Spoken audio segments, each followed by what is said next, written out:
Hello everyone, নতুন একটা ব্লগে আবার তোমাদের সবাইকে অনেক স্বাগত। আজকের রুটিনটা হলো আমার ছেলের সকালবেলা স্কুলে যাওয়ার আগে আমি যেগুলো করি সেগুলোই তোমাদের সাথে শেয়ার করব। রুটি সুজি সব বানিয়ে নিয়ে ব্রাশটা নিয়ে হাতে ছাদে উঠলাম। ছাদে গিয়ে দেখছি আকাশের অবস্থা এরকম, কত সুন্দর দেখো, দেখে পুরো মনটা ভরে গেল।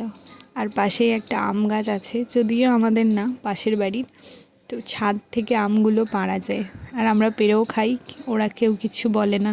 আমাদের ছাদে এসেও ওরা পেরে নিয়ে যায়। তো দেখো এখানে ছেলেকে রেডি করে নিয়েছি, তারপরে আমি নিজেও রেডি হয়ে গেছি।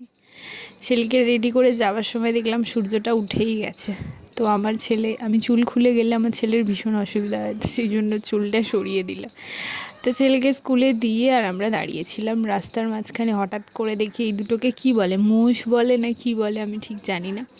তো দেখো ওখানে একটা মাঠ আছে বড় স্কুলের পাশেই, সেই মাঠেতে গিয়ে একটু পার্কে বসেছিলাম আর প্রকৃতিটা এত সুন্দর লাগছিল। আর কাল আমার হাতে যে ফুলটা রেখেছিল ওই গাছ থেকেই পেরেছিলাম।